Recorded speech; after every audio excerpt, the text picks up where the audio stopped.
Yo creo que ya podemos ir empezando. Muy buenas tardes a todos y muchas gracias a todos los que se han ido conectando el día de hoy y han aceptado nuestra invitación para conversar. Les doy la bienvenida al evento de esta tarde en el que vamos a debatir un poco sobre migración venezolana y el acceso a la educación básica a través de dos casos de estudios en Bogotá y Lima. Para quienes todavía no nos conocen, Equilibrium Cende es un centro de investigación independiente con sede en Lima, que tiene como objetivo generar investigación e incidencia y contribuir al desarrollo de políticas públicas más inclusivas en la región, ¿no?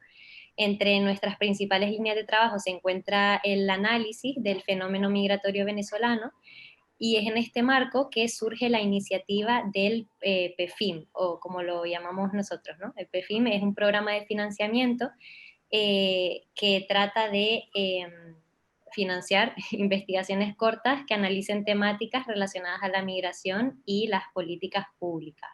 Este programa lo lanzamos no solo en Colombia, sino también en Perú y en Venezuela, y se financiaron un total de 7 propuestas de investigación. Para explicar así rápidamente cómo fue el proceso de selección de las propuestas de este programa, para Colombia recibimos un total de 46 propuestas, de las cuales fueron seleccionadas desde nuestro equipo un total de 11 finalistas, y finalmente resultaron 2 ganadoras, elegidas por un comité evaluador de expertos, en el que se encuentra Darío Maldonado, que nos acompaña hoy. En Perú el proceso no despertó tanto interés como en Colombia, pero bueno, igualmente llegamos a un total de 14 propuestas, de las cuales quedaron 2 ganadoras, elegidas también por un comité.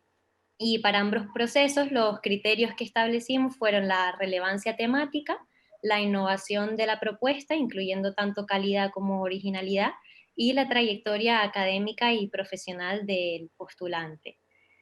Entonces, bueno, el día de hoy tenemos un panel, la verdad que excelente. Nos acompañan 2 de los ganadores de esta convocatoria PEFIM. Por un lado, el ganador desde Colombia, Juan José Correa. Él es historiador con maestría en antropología por la Universidad Academia de Humanismo Cristiano de Santiago en Chile. Y desde Perú nos acompaña Lorena Alcázar, también ganadora PEFIM e investigadora principal del Centro de Investigación de GRADE. Por otro lado, también contamos con la presencia de Daniel Contreras. Él es especialista de educación en la organización UNICEF, y desde la academia nos acompaña Darío Maldonado, quien es director de investigaciones de la Universidad de los Andes en Bogotá. En la Escuela de Gobierno.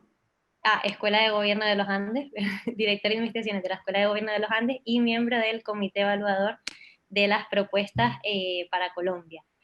Entonces, bueno, no me demoro más, voy a dar paso a que los ganadores primero nos compartan los principales hallazgos de su investigación, y luego pasaremos a una sesión de preguntas y respuestas.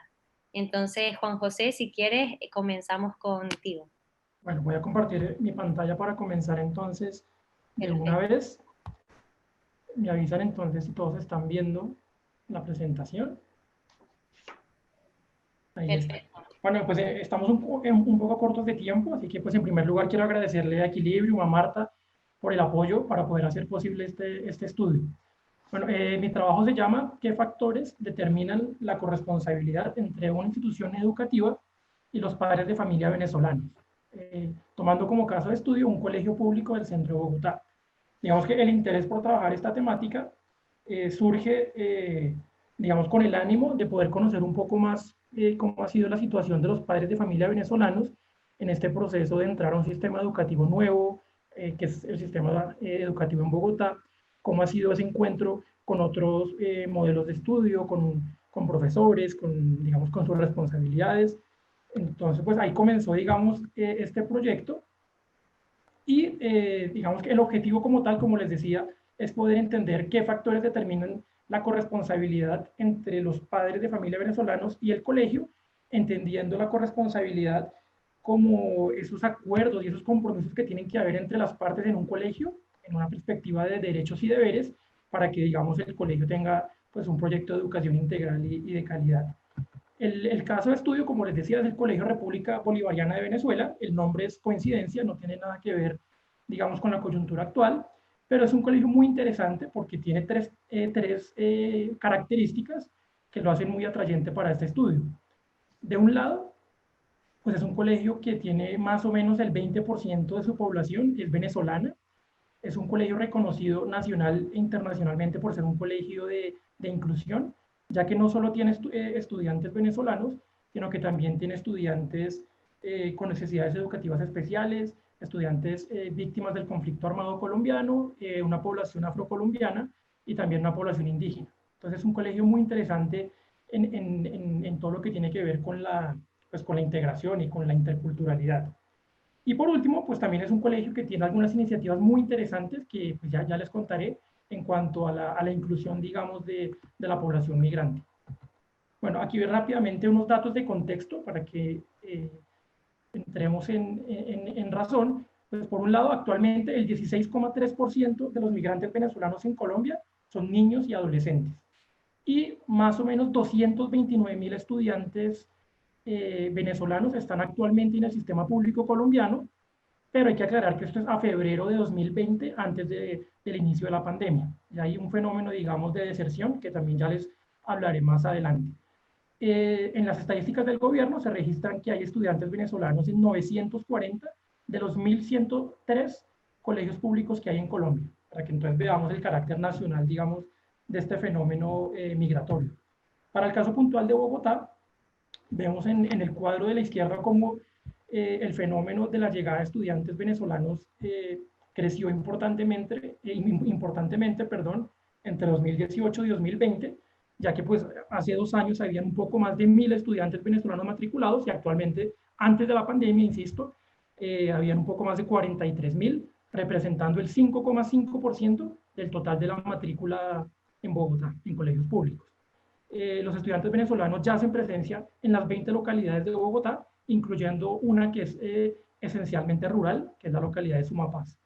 Y finalmente, ya para entrar en materia, contarles que en las estadísticas del distrito de Bogotá, pues ya se registran estudiantes venezolanos en 370 de los 391 colegios que hay en la ciudad.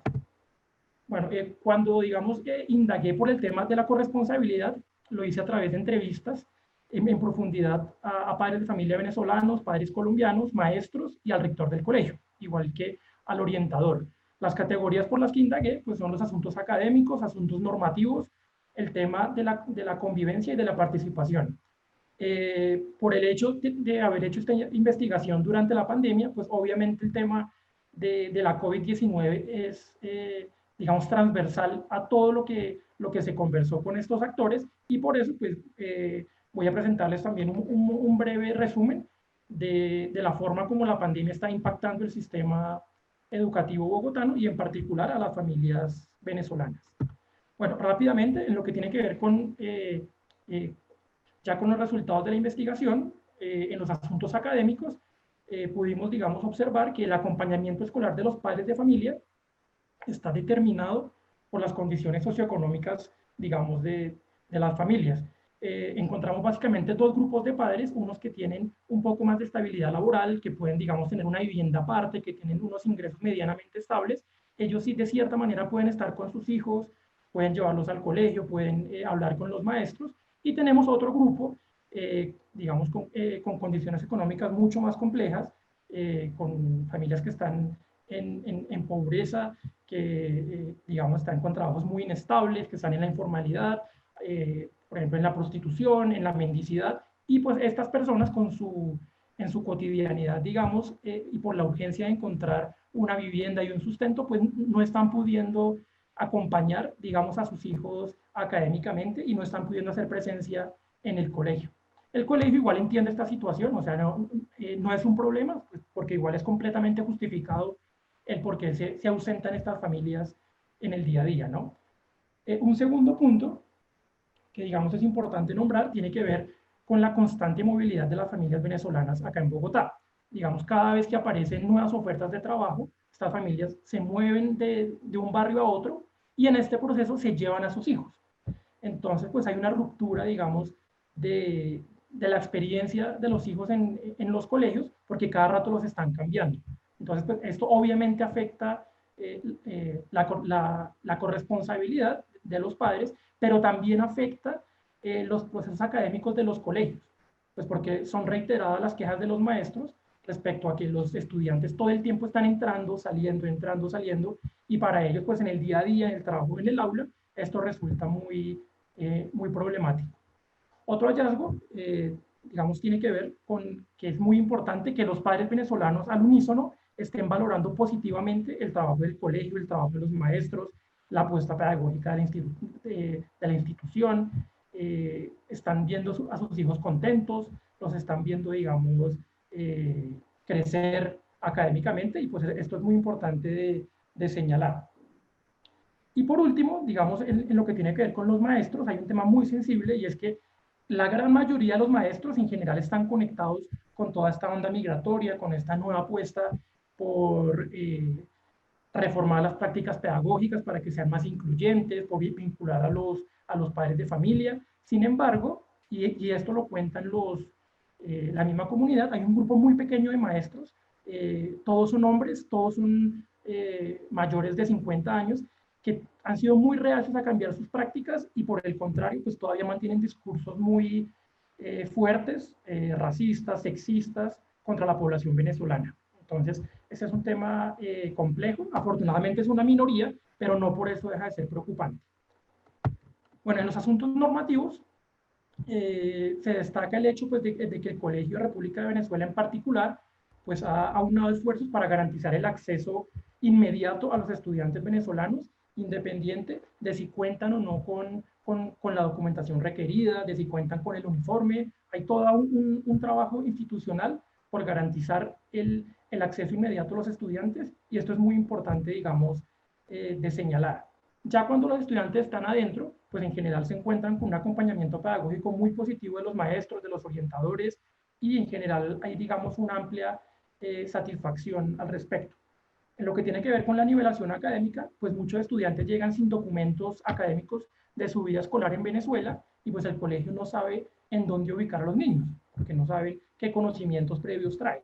Este colegio, digamos, tiene también una experiencia muy positiva, y es que han creado una evaluación, digamos, para medir los conocimientos de los estudiantes venezolanos, y a partir de ahí poderlos ubicar en el curso que corresponda.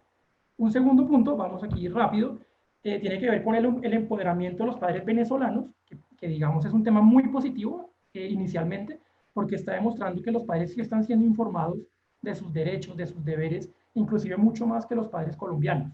Entonces, esto es un tema importante, pero tiene un lado, llamémoslo oscuro, y es que en el día a día, en las relaciones entre padres venezolanos y maestros, se generan muchas tensiones y muchos roces, porque los padres venezolanos a veces llegan con una actitud muy, ¿cómo decirlo?, como crecida, como que llegan esperando que el colegio les cumpla inmediatamente, porque ellos se saben los derechos, porque ellos se saben los deberes, y si no saben, y si el colegio no los atiende, entonces pues se puede arriesgar a una sanción, o de pronto a que le abran una investigación a un maestro. Entonces esto genera en el día a día muchas tensiones con los maestros, quienes se quejan precisamente de este empoderamiento de los padres venezolanos y de la forma como lo canalizan, digamos, en sus demandas. Otro tema que es importante señalar tiene que ver, pues, con la no afiliación a un sistema de salud de los estudiantes cuyos padres están informales.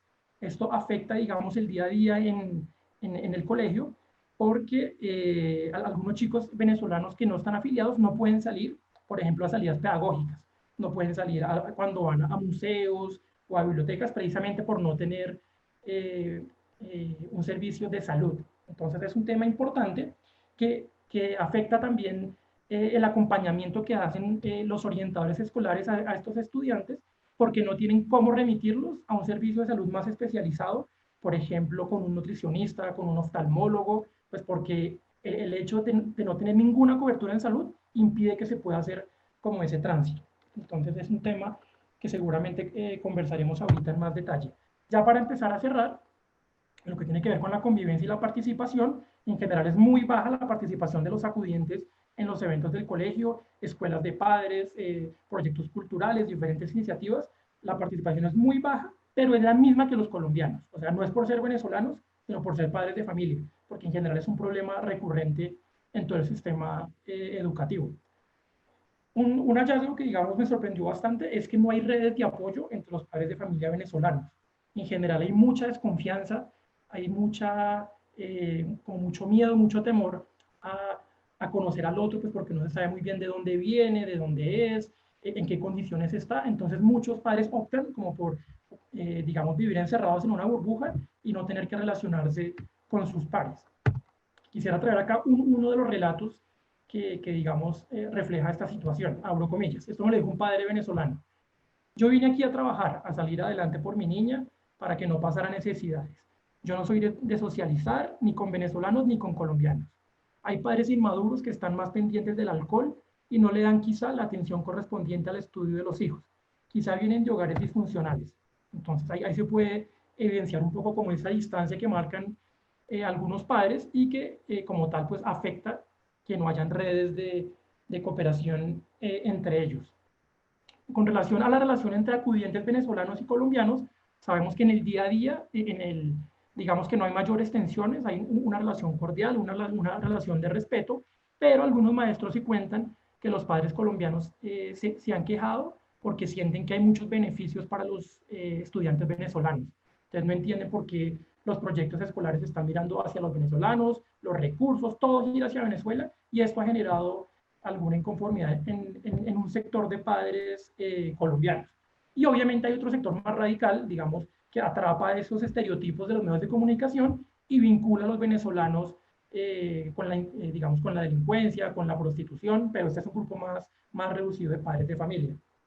Finalmente, pues aparece otra vez el tema de los maestros, que insisto que es un grupo minoritario, pero no por eso no es importante. Y pues varios padres de familia venezolanos sí dijeron que en efecto hay un grupo de maestros que son groseros con los estudiantes venezolanos, con los papás, y que mantienen todavía, digamos, discursos xenófobos. Y pues es importante también mirar qué está pasando, pues porque varios maestros, digamos, me contaron que no han recibido ninguna capacitación en lo que tiene que ver con educación intercultural, pues con la migración, con ajustar los modelos pedagógicos. Entonces es importante también ver qué está pasando ahí, obviamente sin justificar la situación, al contrario. Bueno, finalmente, aquí lo que tiene que ver con el impacto del COVID, creo que ya se me acabó el tiempo, entonces voy rápido. Las familias venezolanas están tremendamente afectadas pues, por el desempleo, los desalojos y el hambre.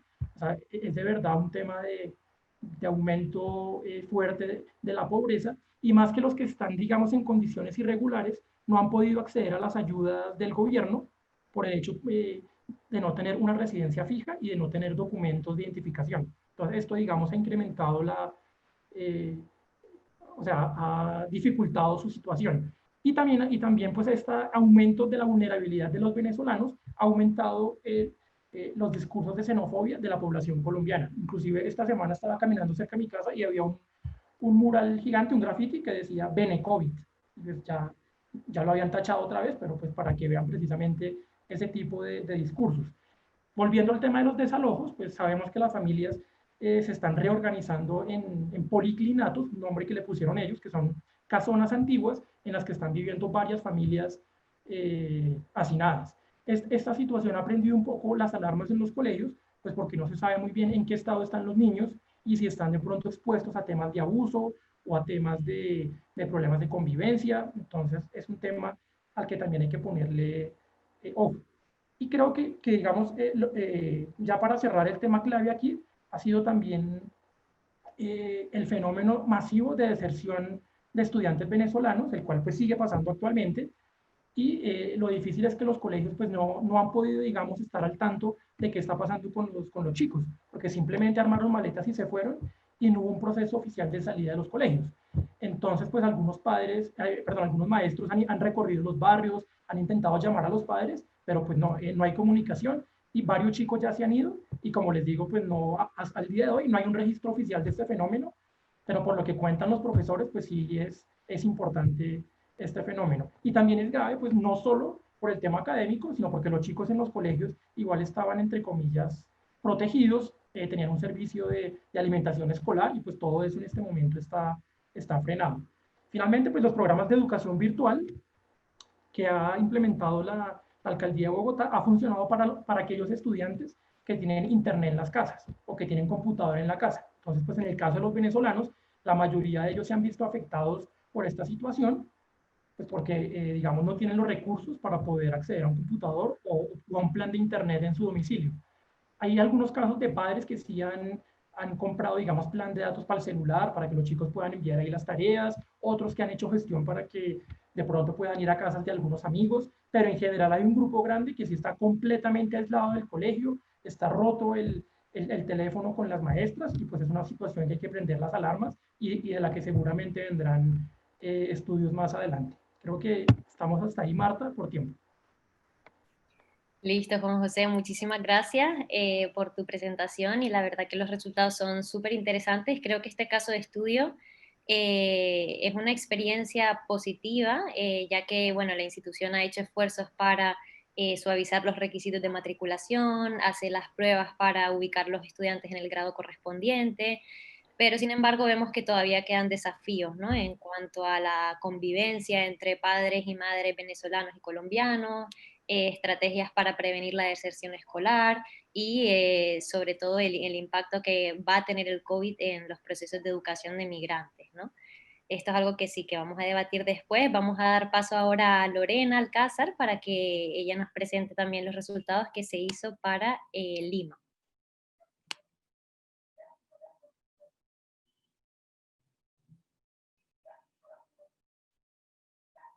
Sí, Lorena, el micrófono, que lo tienes apagado. Perdón, no, todavía no aprendo eso. Sí, bueno, muchas gracias por la oportunidad de participar en este interesante evento y sobre todo por la oportunidad del estudio a Equilibrium Sende y a PEFIN. Y bueno, nosotros, es un trabajo que hice con María Ballarín, que está acompañándonos entre el público que nos está escuchando. Que es sobre la inclusión educativa de los niños y adolescentes migrantes venezolanos en el Perú, pero que le hemos dado en este caso una mirada particular que denominamos una política que no se puede nombrar, porque quisimos mirar en este estudio cómo la política educativa, en particular la estrategia Lima Aprende, que ahorita les voy a presentar, cómo surge en el contexto de la política migratoria o la falta de una política migratoria, y cómo surge y cómo se ve afectada por la situación que se viene viviendo en Perú con respecto a la migración venezolana en general. Nosotras, María y yo, estábamos trabajando, hemos terminado recientemente también un estudio bastante más amplio con UNICEF en el que miramos la situación de la inclusión educativa y el acceso y la experiencia educativa a partir de trabajo con adolescentes y con padres y docentes también, ¿no? Que también puedo comentar algunos resultados de ese estudio. Pero entrando a esto específicamente, el objetivo entonces, bueno, el contexto es que, como todos sabemos, se da un incremento de la migración venezolana muy, muy grande. Teníamos ya en el 2019 865.000, de los cuales 142.000 eran niños, niñas y adolescentes, y existía la evidencia de que muchos de ellos, un importante porcentaje, no estaba inserto en el sistema educativo peruano, ¿no? Y en este trabajo, como les comentaba, el objetivo era analizar la respuesta de la política educativa a esta creciente demanda de la población migrante venezolana, en especial con la estrategia Lima Aprende, Ni un niño sin estudiar, que fue desarrollada por la Dirección Regional de Educación de Lima.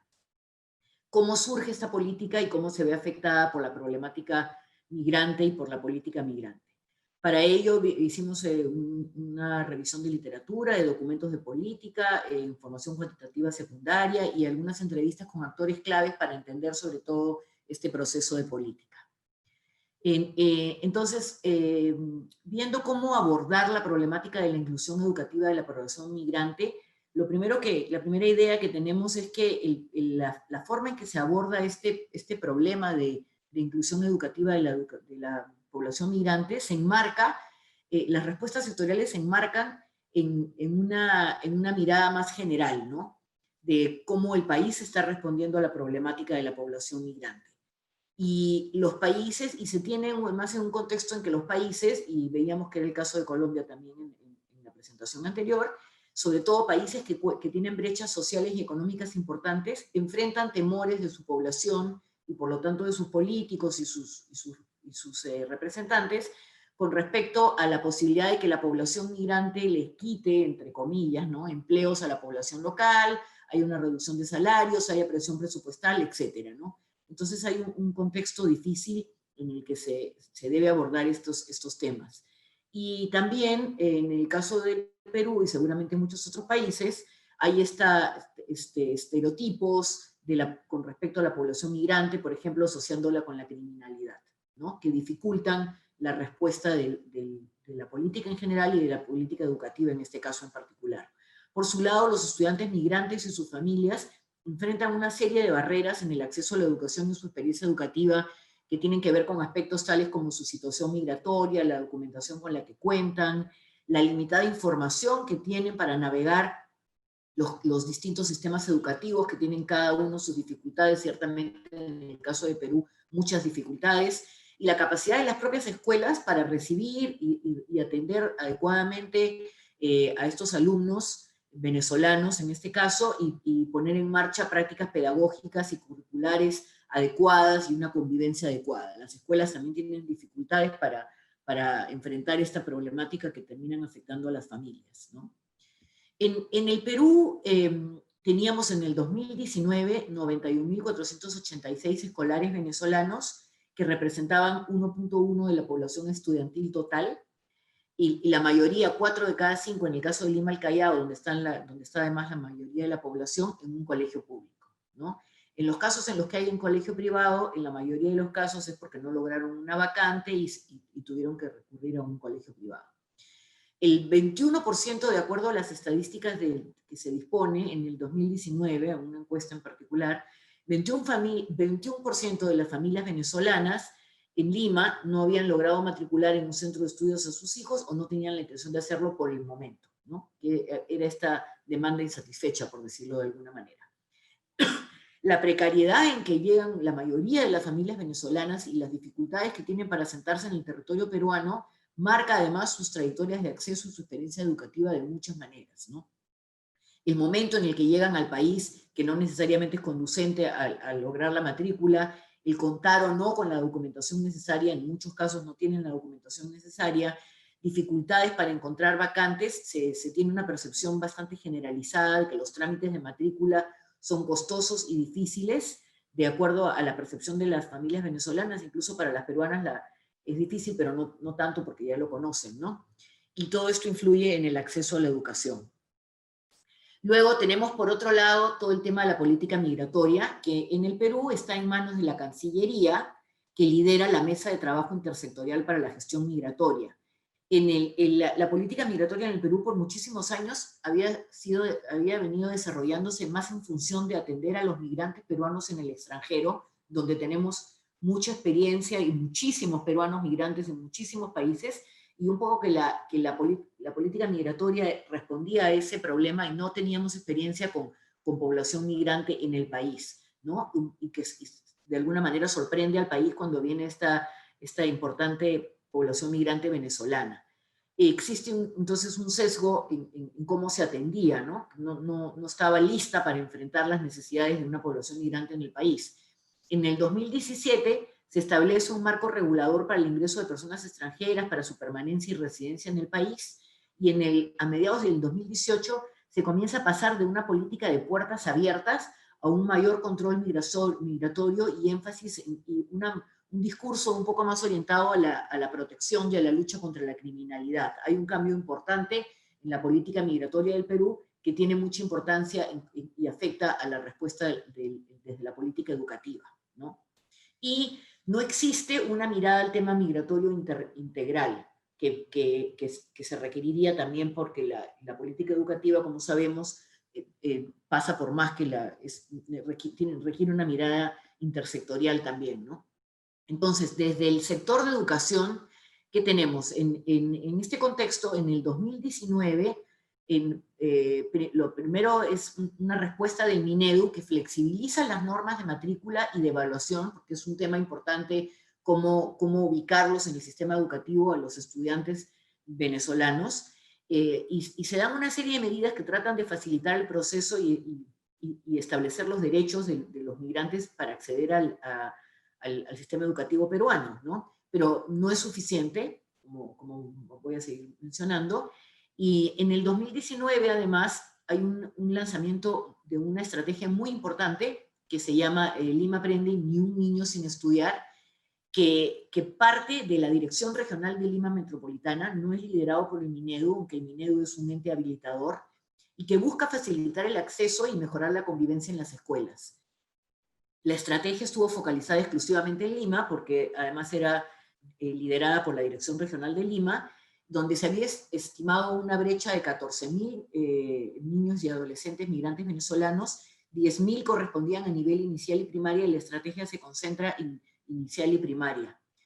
Por demoras presupuestales y dificultades para lanzar la estrategia se empieza recién en julio del 2019, cuando el año escolar está ya bastante empezado desde marzo, y esto resulta en que es un sistema paralelo, ¿no? En otros turnos, con otros docentes, y en otro momento del año. Esto por demoras en el arrancar el proceso, no fue planeado inicialmente así. Y lo que ocurre también es que no se logra cubrir todas las vacantes disponibles, a pesar de que se tenía esta estimación de brecha, y una gran cantidad de vacantes es asignada a estudiantes peruanos, en su gran mayoría migrantes peruanos, que no se esperaba y que no se pensaba que estaban también con una demanda no atendida. Pero lo que ocurre como muy interesante es que si bien esta estrategia surge como orientada a la población venezolana, que no estaba incluida en el sistema, a facilitarle el acceso y a tratar de asegurar una adecuada convivencia en las escuelas, con componentes no solo de acceso, sino también de pedagógicos y de convivencia, en el camino deja de ser una estrategia orientada a la población venezolana y se convierte en una estrategia orientada a la población en general, ¿no? El hecho de que el Minedu solo sea un ente habilitador reflejaba el débil posicionamiento de esta problemática de la población migrante venezolana en el discurso y en la agenda de la política educativa del país, ¿no? Y esto respondía a la ausencia de una política clara con respecto a la población venezolana en general, ¿no? Y Lima Aprende se plantea como una estrategia orientada, se percibe, originalmente, como les decía, era una estrategia orientada a la población migrante, pero se percibe, y esto lo escuchamos en varias entrevistas, como políticamente delicado tener una estrategia para la población venezolana, y se pone énfasis en que no es así, que es para la población en general. ¿Y por qué políticamente delicado? Porque surgen, que también lo mencionó Juan José en el caso de Colombia, estas percepciones de por qué se destinan recursos a ellos cuando hay tantas brechas, y una serie de tensiones, ¿no? Que el ministerio o la política peruana en general no está preparada para atender, en un contexto además en que la prensa no ayuda mucho, porque se comienza a hablar mucho de los problemas de seguridad y de criminalidad, ¿no? Y lo que es interesante es que este contexto en el que se desarrolla la política genera limitaciones a la implementación de la estrategia. Por ejemplo, no es posible incluir un proceso de difusión suficiente para el público objetivo venezolano, y esto limita que la población llegue a conocer la estrategia y la pueda aprovechar.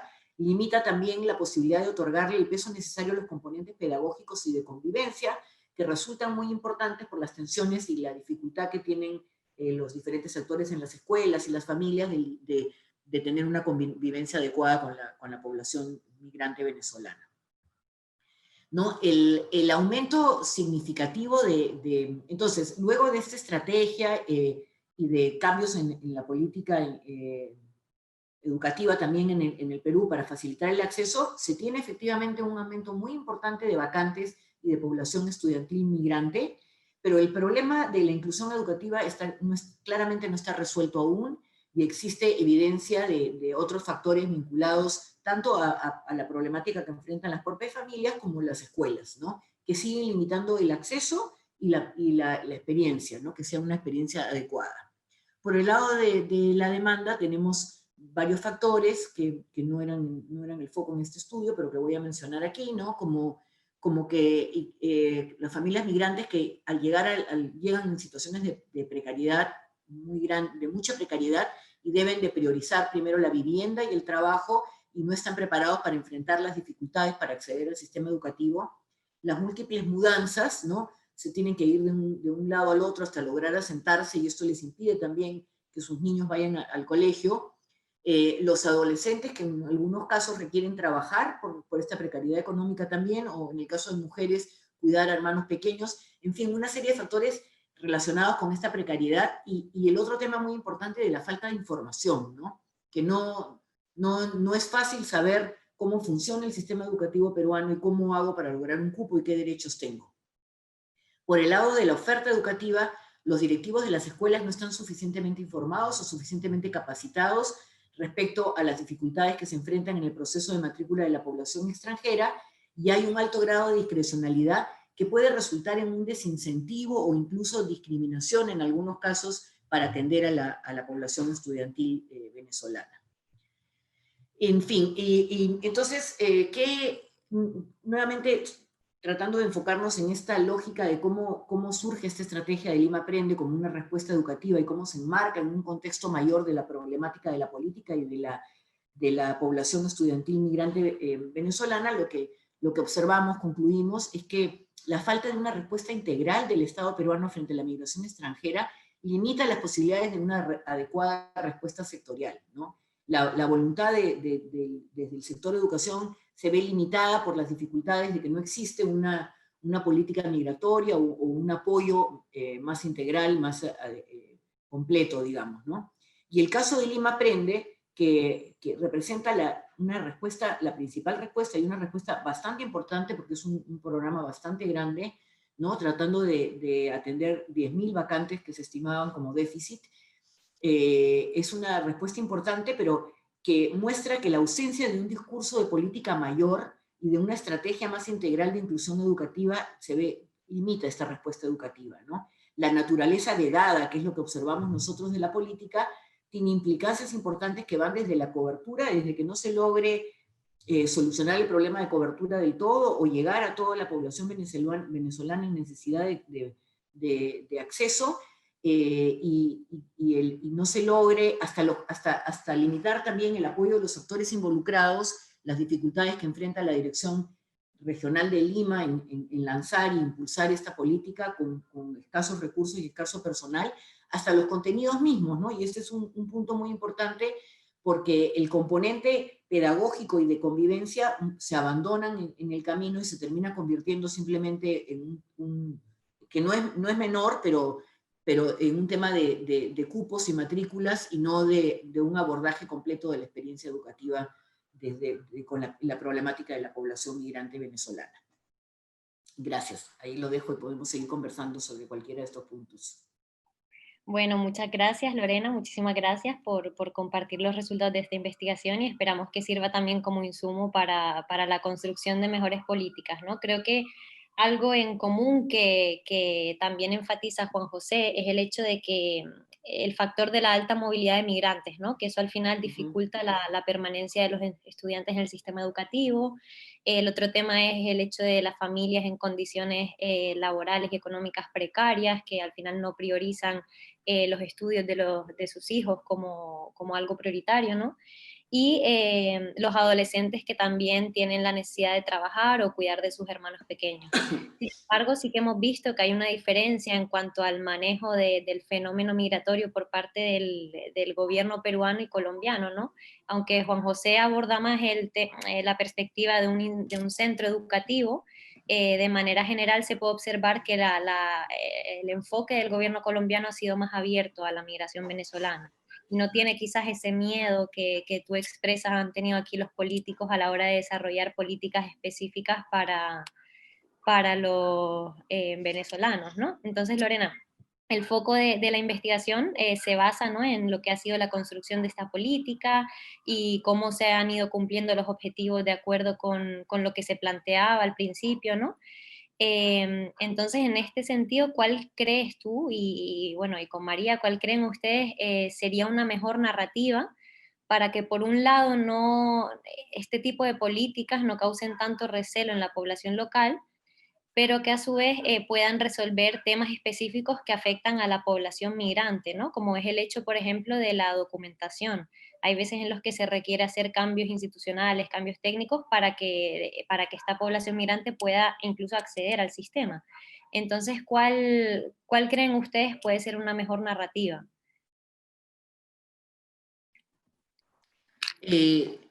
Contesto ahora mismo, ¿no? Sí. Sí, bueno, lo que nosotros vemos es, bueno, hay una serie de cosas que se pueden hacer desde el sector educación, ¿no? Por todo este tema de la documentación y la discrecionalidad que se da a nivel de la escuela y que servirían de mucho apoyo para ayudar al tema de acceso que pasan, por ejemplo, por darle mayor información a los migrantes. Y esto es algo que se podría hacer desde el sector educativo, desde las ONGs que tienen un rol tan importante en el trabajo con venezolanos en Perú, y como que tengan más claros sus derechos y los ayuden a navegar en un sistema que es muy complejo en el Perú, ¿no? De cómo lograr vacantes. Eso por el lado educativo hay bastante que se puede hacer, pero lo que sí es más difícil de resolver es como esto que nos ocupaba a nosotros de cómo para poder, por ejemplo, trabajar en la experiencia educativa o tratar de eliminar los aspectos de discriminación que sufren las familias venezolanas en el acceso o adentro del sistema. Para esta problemática mayor, el tema pasa más por cómo resolver la política migratoria y la mirada a la problemática de la población venezolana en el Perú, y esto ahora es muchísimo más complejo con el tema de la pandemia, porque la población venezolana viene sufriendo, como en otros países, sufre más las consecuencias de la crisis, pero al mismo tiempo la población peruana también está pasando por una mayor crisis. Entonces va a ser, y hay mucho más presión por recursos presupuestales, etcétera. Entonces va a ser, creo, en este contexto también muy difícil darle mayor prioridad a la población migrante, ¿no? Políticamente, que es lo que veníamos diciendo, ¿no? Pero pasa porque la Cancillería reciba más respaldo. Por ejemplo, por dar un ejemplo, sabíamos que cuando se reúne esta mesa intersectorial para atender la problemática, no van funcionarios importantes de los otros sectores, ¿no? Entonces la Cancillería se encuentra con que mandan a alguien, pero no se le da la debida atención. Entonces tiene que venir como desde más arriba, pero me temo que en el contexto actual es aún más complicado, ¿no? Sí, claramente la pandemia ha visibilizado, ¿no?, las vulnerabilidades de la población migrante y las condiciones en las que ya vivían anteriormente a este contexto, ¿no? A mí me gustaría preguntarle a Daniel sobre el trabajo que lleva realizando UNICEF, ¿no? Quizás no tanto en temas de cobertura educativa, eso hemos visto que es uno de los aspectos más avanzados, pero quizás en cuanto a estrategias para fomentar la permanencia educativa y seguir la trayectoria educativa de los estudiantes venezolanos, ¿no, Daniel?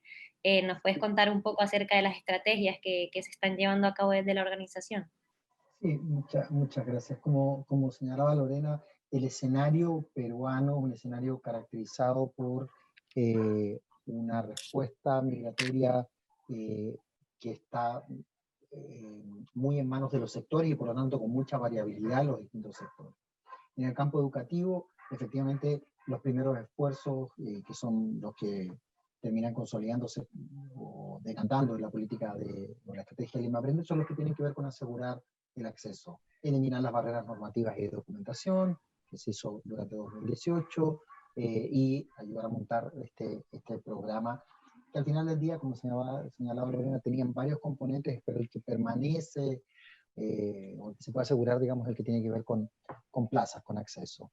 En toda esa estrategia, UNICEF ha tenido un rol de apoyo cercano e incidencia con el sector educativo. Ahora, yendo al corazón de tu pregunta, ¿qué hacer en términos, cuáles son las estrategias que estamos desplegando para asegurar la permanencia? Nosotros entendemos, a partir de varios análisis, algunos que incluso Lorena ha liderado, que los temas de acceso tienen una ruta de solución bastante clara. Hay desafíos, hay problemas que enfrentar ahí, pero tiene una ruta de solución clara. Sin embargo, la principal barrera de la permanencia tiene que ver con la calidad de la experiencia, especialmente en términos de inclusión y no discriminación. la calidad de experiencia educativa en esos términos. Estoy pensando solo en lo que está dentro del sistema educativo, porque efectivamente el tema movilidad, que ambos estudios muestran como un tema, es un tema crítico a propósito o un desafío crítico a propósito de la permanencia, la movilidad o la dificultad de asentamientos más definitivos que una parte importante de la población migrante venezolana tiene. Dicho esto, entonces, las estrategias que hemos estado desarrollando y las hemos estado validando o probando en el propio Lima, principalmente, son estrategias de fortalecimiento de capacidades en las escuelas para gestionar una convivencia escolar democrática más provocadora de la no discriminación, con una especial atención a los temas de xenofobia.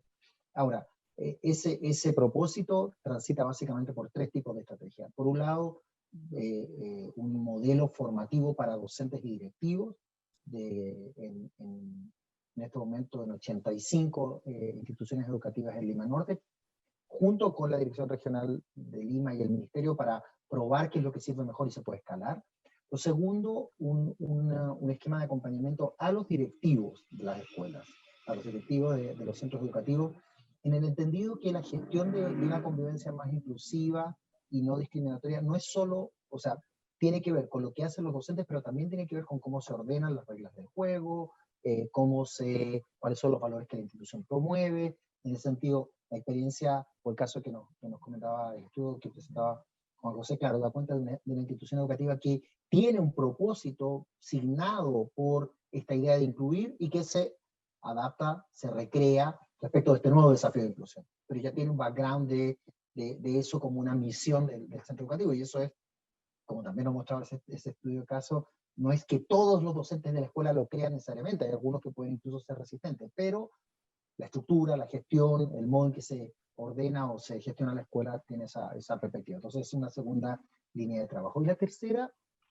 que es más digamos, una línea que tiene que ver más como táctica, es que para sostener esto, además de tener procesos formativos, estas escuelas tienen un acompañamiento in situ, que durante este año de pandemia ha sido más virtual que in situ, un acompañamiento in situ que va verificando el proceso. Es decir, no es una estrategia solo formativa, que es muy importante, o solo de discusión de la gestión con los directivos, que también es muy importante, sino algo que acompañe la puesta en marcha de esas potenciales transformaciones en las propias escuelas. Al final del día, lo que estamos intentando hacer ahí es modelar un tipo de solución que pueda ser escalable, y en el sentido que pueda ser escalable para el sistema educativo del país, o al menos para los contextos de periferia urbana, que es donde lo estamos probando, en Lima. Y en ese sentido se acompaña de toda una adecuación o un alineamiento con las orientaciones y incentivos de políticas que están detrás de estos mecanismos. ¿Cuáles son las políticas que favorecen la formación de los maestros? Bueno, ¿cómo se alinea ahí? ¿Cuáles son todo el mecanismo de seguimiento y de metas, de resultados que está asociado a la gestión de la escuela, y cómo se alinea utilizando una meta que ya estaba asignada, que es la que tiene que ver con mejora de convivencia, cómo se alimenta o cómo se alinea esta perspectiva de más inclusión y de no discriminación y xenofobia con esos resultados? Básicamente como tratar de incidir en el core de la vida de la escuela para traer el propósito de la inclusión migratoria como un propósito que por demás es natural debiera ser natural para la educación. Listo, muchas gracias. Sí, creo que las estrategias para acompañar este proceso son sumamente importantes, ¿no? Darío, a mí me gustaría que conversáramos sobre Colombia un poquito ahora. Hay una diferencia clara entre Lima y Bogotá. O sea, vemos que en Lima metropolitana se concentra alrededor del 90% de migrantes venezolanos, mientras que en Colombia hay una distribución más, no sé si equitativa, pero como comentó Juan José, los estudiantes al final están en todo el sistema nacional, ¿no? Tú analizas políticas de educación en Colombia, entonces quizás en líneas generales nos puedas comentar cómo consideras tú que ha sido la respuesta del gobierno, del Ministerio de Educación, y en qué líneas crees que se pueda mejorar.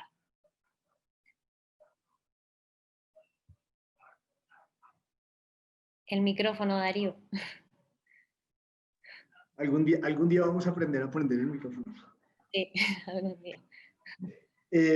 A ver, digamos que la respuesta ha sido muy parecido de forma general por todo el país a lo que Juan José nos cuenta.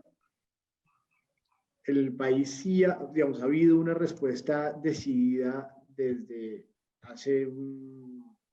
que la crisis empezó, en particular en los colegios, pero en el sistema de salud también, a una recepción de los migrantes venezolanos. En eso fue, digamos, y en varios sectores, el sector educativo, el sector salud, y Juan José nos explica cómo es un poco el proceso administrativo en el sector educativo en Bogotá para la entrada a los colegios. Un poco esa no es una respuesta de la ciudad, eso es una respuesta del país, de cómo es ese proceso que tienen que recorrer las familias para tener el cupo, la posibilidad de los niños a entrar al colegio. Entonces, en ese sentido, hay algo muy parecido a nivel de todo el país a lo que Juan José nos está relatando en su texto.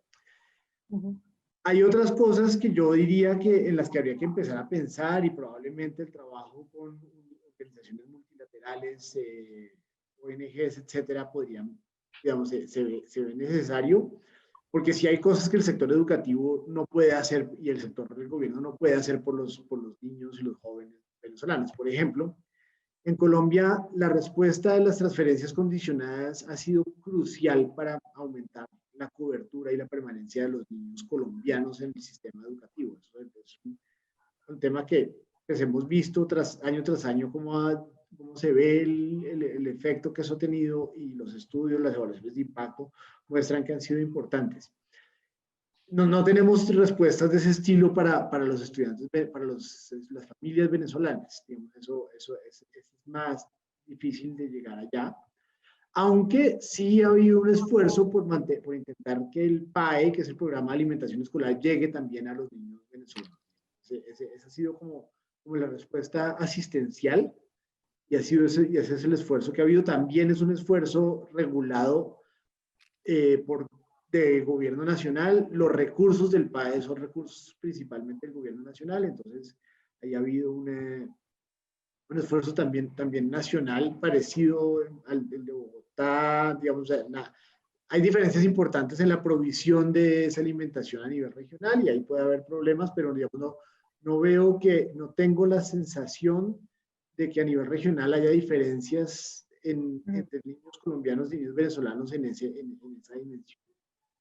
Eso es básicamente como lo veo yo, digamos, como cuáles han sido la oferta de política a la que han podido acceder los estudiantes venezolanos, los colombianos, y cuáles han sido las cosas que no se han podido acceder, y digamos que ahí sí veo un espacio particular para cierto tipo de acciones en la medida en que no todos los instrumentos están accesibles, disponibles para los estudiantes de familias venezolanas. Sí, creo que ahí lo que mencionas también de involucrar a la cooperación internacional, a organizaciones locales, creo que es importante, pues porque al final los centros educativos no pueden hacerlo todos solos, ¿no? A mí me gustaría entrar quizás un poquito más en el tema de la COVID, ¿no? Juan José, tú mencionaste por encima algunos de los efectos que había tenido esta pandemia en los migrantes venezolanos, específicamente en los niños. Pero sería bueno si quizás podemos profundizar un poquito más acerca de este impacto y de cómo se ve esto a futuro. O sea, hemos visto que desde Colombia han retornado niños, tú mencionabas también que se han mudado de ciudad en Bogotá, que ya se desconoce siquiera dónde están. Entonces, ¿cuál es el panorama ahora mismo y a futuro? Quizás Daniel, Lorena, Darío también pueden hacer comentarios al respecto, ¿no? De lo que sepa. Bueno, pues yo creo que sí, es un poco difícil ser optimista en este momento, precisamente por lo que les contaba, por la magnitud, digamos, de la crisis, lo que contaba Lorena, pues que obviamente está afectada también la población local, ¿no? Y en general, pues habrá cierta urgencia en, digamos, satisfacer primero como las necesidades o las problemáticas de la población local, y en ese orden me imagino que seguidamente habrá recursos para digamos, para la población extranjera. Entonces, yo pienso que el panorama pues no es muy alentador, y concretamente, digamos, en el sector educativo, yo pienso que es muy complicado y muy triste también el hecho de que se haya roto, digamos, ese vínculo con los colegios, porque precisamente uno encuentra relaciones de camaradería muy buenas entre la maestra y la mamá, o entre el niño y el compañero, inclusive el rector también es muy amigo de los padres de familia en este colegio puntual de República de Venezuela. Entonces, claro, cuando se pierde ese tipo de relaciones, ese tipo digamos, de encuentros, ese tipo de amistades, pues se pierde mucho, porque claramente llegan los venezolanos otra vez a un barrio nuevo y pasa de pronto lo que decía Daniel, que digamos pues son muy proclives a ser discriminados pues porque nadie los conoce, porque no se sabe muy bien quiénes son, de dónde vienen. Entonces pues insisto en que es muy triste que se rompa ese vínculo y pareciera ser muy difícil, digamos, de recuperarlo, ¿no? Pues porque no se sabe en dónde están esos niños. Inclusive, yo creo que, digamos, Darío ha visto que cuando uno sale de Bogotá es muy normal todavía ver muchas familias venezolanas caminando por la carretera y en todas hay por lo menos un niño. Entonces ahí uno se pregunta, bueno, ¿y él dónde estudiaba? ¿Y qué pasó con su profesora y con sus clases? Todo eso se perdió, se cortó de raíz y obviamente pues es una carga extra, digamos, para los problemas de los venezolanos en este momento.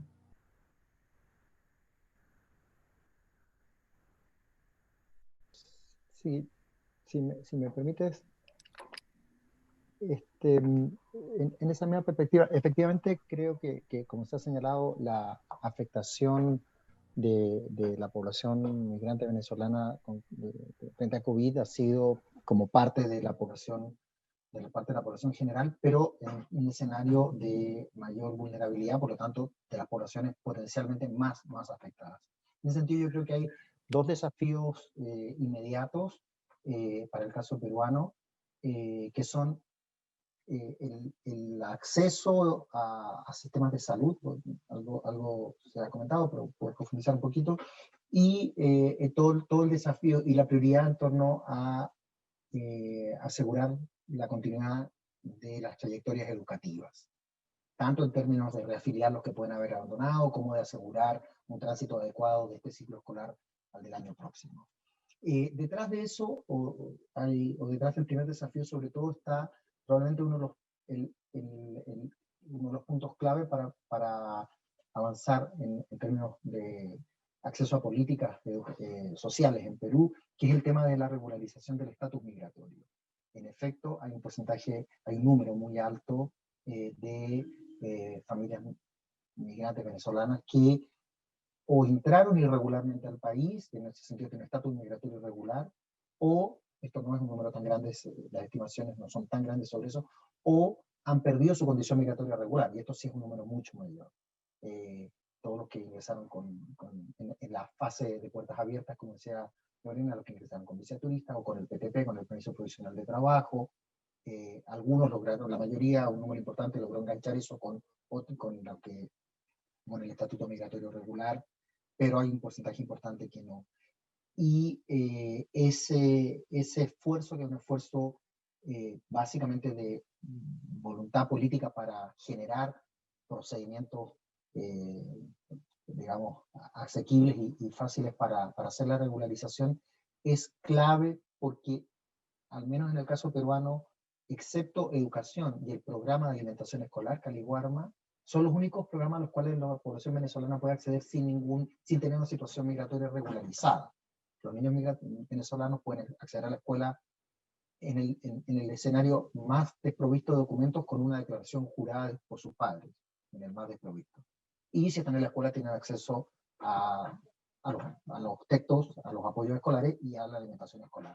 Pero eso es lo único que se puede. Incluso la salud requiere tener, excepto para la población menor de 2 años y para las mujeres embarazadas, que está garantizado universalmente, pero en todo el resto de los casos requieren tener primero regular la condición migratoria para poder acceder a lo demás. Y ahí hay una barrera que conceptualmente, teóricamente, no es difícil de resolver.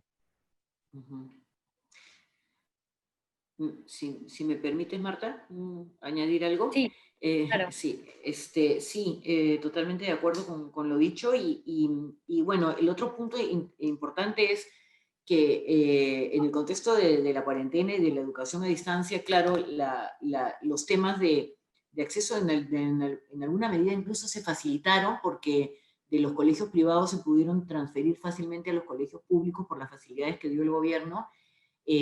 Los problemas de convivencia se paralizaron porque ya no hay convivencia para nadie, entonces como que son ya como la población estudiantil peruana, pero la preocupación es que debido a que se sabe que es población vulnerable y en condiciones precarias y por lo tanto más afectada por la crisis, por cómo viven, es de esperar, y esto lo veremos más adelante, al igual que otras poblaciones vulnerables en el Perú, que las brechas de educación van a ser mayores para la población venezolana porque les es más difícil acceder a la educación a distancia porque uno encuentra estos casos de un celular para toda la familia, las condiciones de donde viven, ¿no? Se han tenido probablemente que mudar, los ve uno en la calle, etcétera, ¿no? Entonces, la precariedad va a afectar la deserción, como se ha comentado, que es una primera preocupación, y la calidad de la educación que he recibido con respecto a que la población estudiantil en general se va a afectar,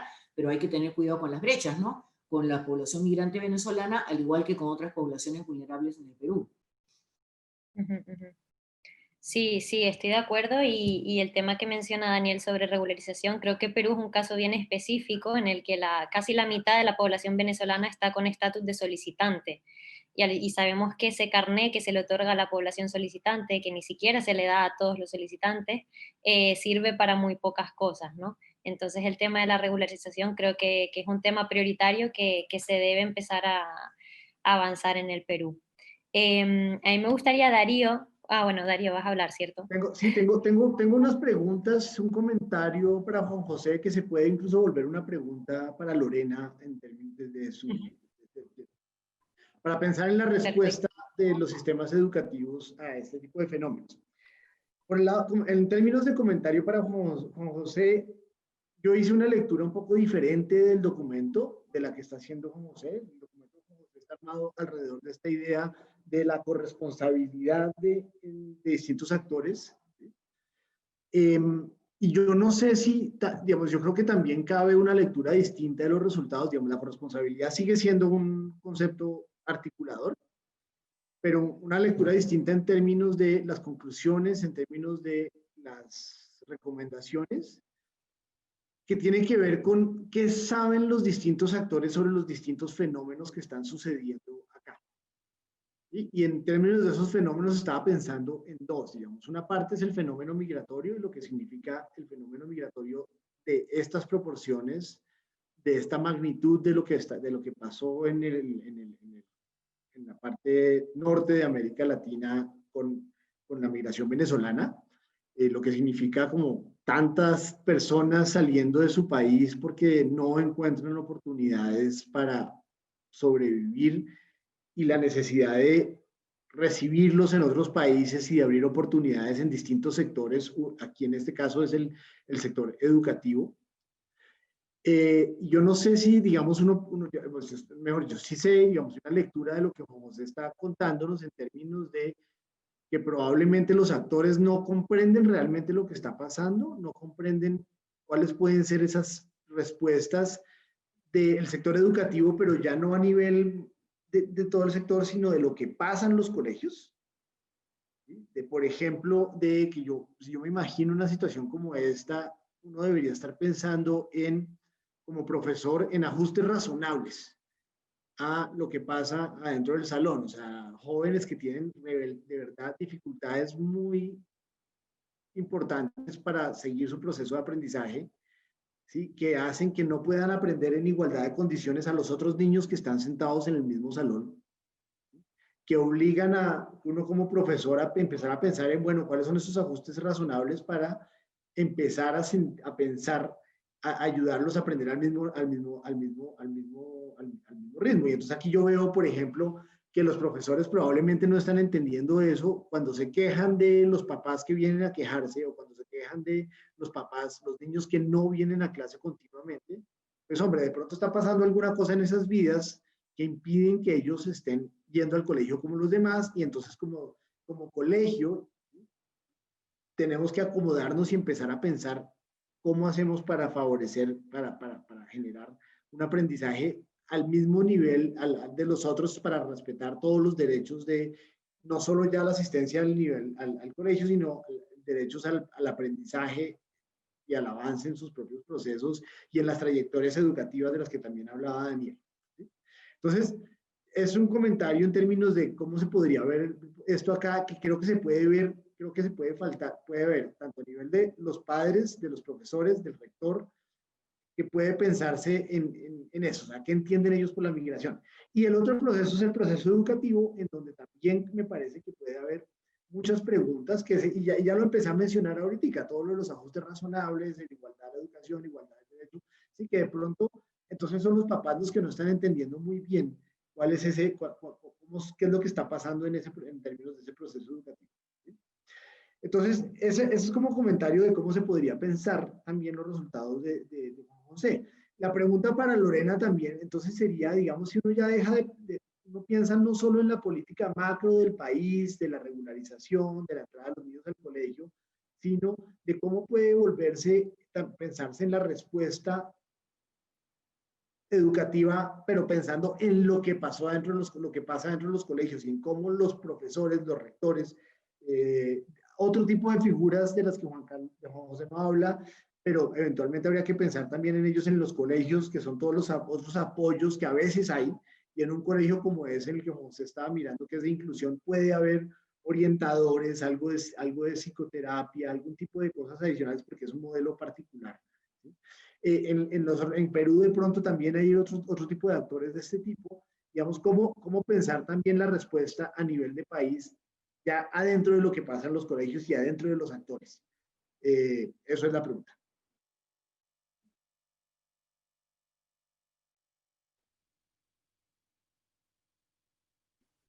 Juan José, no sé si quieras responder, o Lorena, alguno de los dos. Sigamos rápidamente con lo que dice Darío. Me parece que tiene, digamos, toda la razón. Me parece muy interesante ese punto de vista.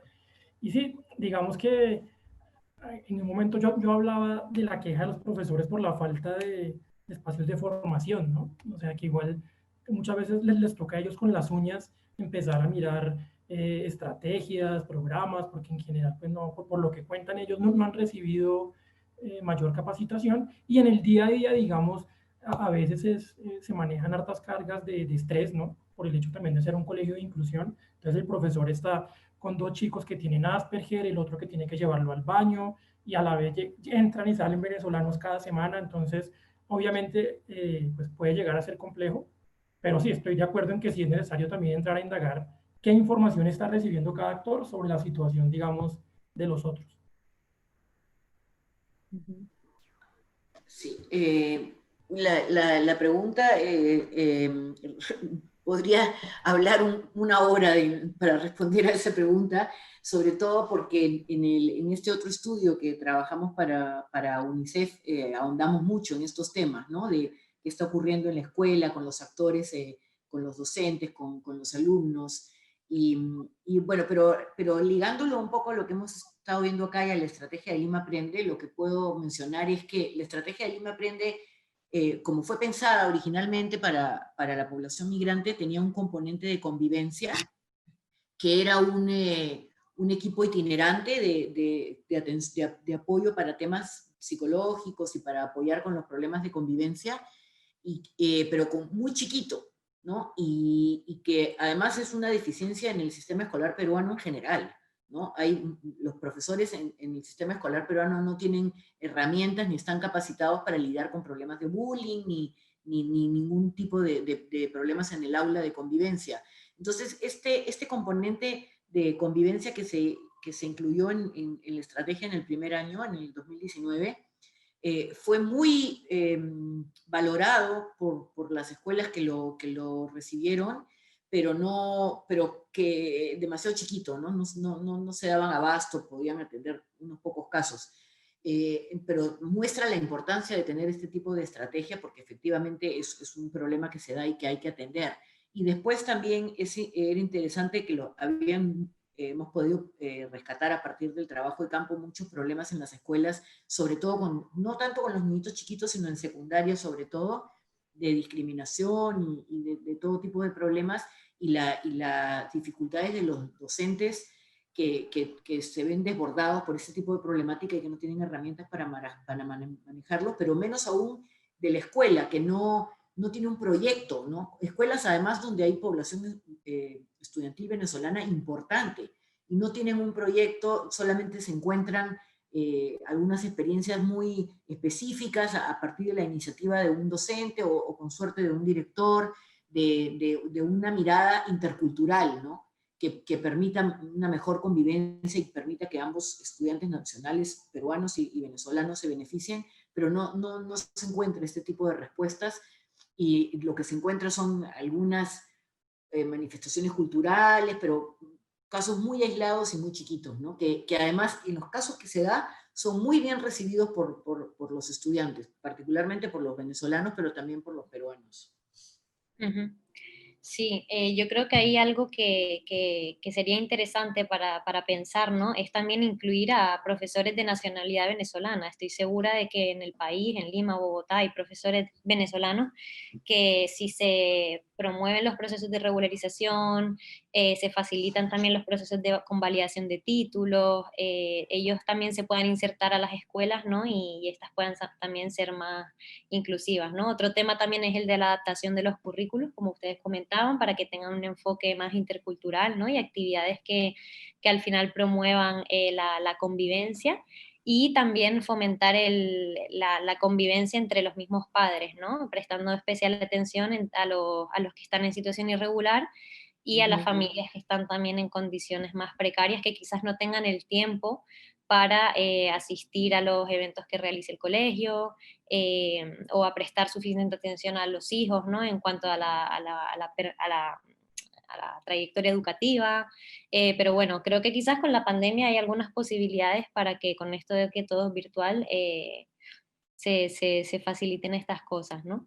Ya estamos casi finalizando, entonces me gustaría que a modo de cierre cada uno de ustedes pueda compartir uno o dos desafíos que creen quedan pendientes, y quizás posibles recomendaciones de manera muy breve, para que al final las escuelas también se conviertan en espacios de socialización, ¿no? No solo donde los niños y niñas convivan, sino también los padres y madres de distintas nacionalidades, y se conviertan en espacios más inclusivos, interculturales, y que contribuyan así a la integración, a la inclusión. Entonces, bueno, lo dejo en sus manos.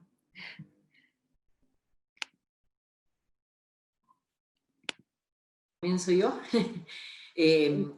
Sí, bueno, yo quisiera reiterar el reto hay muchísimos, ¿no? Y más aún el tema del COVID, pero volviendo al foco de lo que veníamos tratando de analizar, es que se requiere de esta mirada integral y la respuesta educativa para poder atender los problemas en la escuela, de convivencia, de acceso, de normativas, etcétera. Tiene que ser un tema que se pueda nombrar, ¿no? Mientras tengamos como nosotros decíamos, una política que no se puede nombrar, la naturaleza vedada de la respuesta la va a limitar. La va a limitar más allá de lo difícil que por sí ya es lidiar con la problemática en términos de acceso y de convivencia y de temas pedagógicos, y de tanto acceso como experiencia educativa. Pero para poder tratar de empezar a solucionar estos problemas con los actores, con los docentes, con los directores, con los funcionarios de las direcciones regionales y del propio ministerio, se necesita poder hablar de los temas, ¿no? Esa es una parte importante del reto que hay que enfrentar. Bueno, yo creo que, digamos, muy en lo que decía Lorena, es importante, pues, digamos, poner el ojo en esas desigualdades que se están creando dentro del sistema educativo, por el hecho de que hay chicos que el día de hoy siguen recibiendo clases normales y sus compañeros, en cambio, están, pues, ni siquiera sabemos dónde están, comencemos por ahí. Entonces es importante, digamos, pensar ese reto para las diferentes instituciones, de que en este momento no es solo importante concentrarse en la calidad de la educación, sino que hay que otra vez recuperar el tema de la cobertura. Digamos que es un primer paso, porque en este momento, pues con esa bomba que fue la COVID, pues muchos chicos quedaron dispersos, se cortaron todos los procesos, se cortó el tejido comunitario también que se ha construido, y por eso es importante precisamente comenzar a recuperar la cobertura y a la vez pues seguir, digamos, en temas de interculturalidad y de fortalecimiento de los currículos.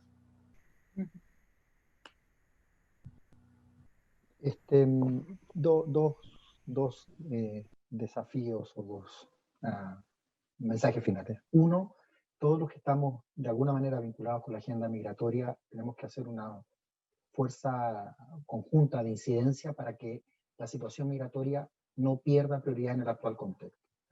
La crisis sanitaria es enorme, tiene a los gobiernos reorganizándose, superados en muchos aspectos. En ese sentido es muy fácil que los tímidos esfuerzos o los decididos avances se retengan o se retrasen.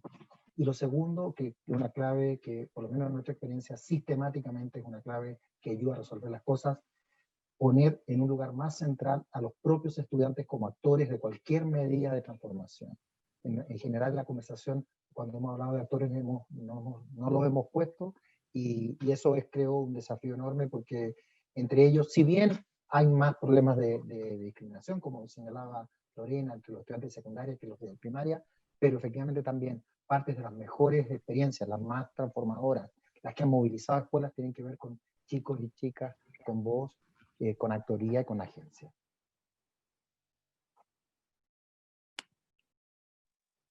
Yo, en términos de desafío, yo insistiría un poco en la misma línea de mi última pregunta, de que yo sí veo que la migración es una oportunidad de entendernos más entre humanos, que somos todos muy diferentes, y que yo creo que la migración y la llegada de personas distintas de otros países, con otras necesidades distintas, con miradas del mundo diferentes, sí pone una oportunidad,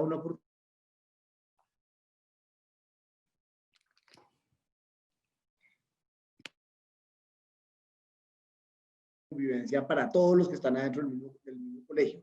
Y yo diría que un desafío muy claro es aprovechar ese cambio abrupto en los colegios para mejorar el mismo sistema, los mismos procesos de aprendizaje que hay en las escuelas y en los colegios. Sí, yo creo que hay que tener en cuenta también que esta población tiene vocación de permanencia, ¿no? Esta es una población que probablemente ya se vaya a quedar, y el hecho de no incluirlos en el sistema educativo va a generar una pérdida al final de capital humano, ¿no? En tu país. Y la segunda cosa es que desde la academia, ¿no? Y desde los think tanks y tal, es muy importante combatir esa perspectiva que ha estado surgiendo acerca de esa actitud negativa hacia la migración venezolana que se ha estado formando en estos últimos años. Al principio esa actitud no era así. Entonces, sobre todo para el caso de Perú hablo, ¿no? Es importante tener estudios más quizás focalizados y ver el impacto positivo que al final trae la migración venezolana, ¿no? Entonces, nada, me ha parecido una conversación muy interesante.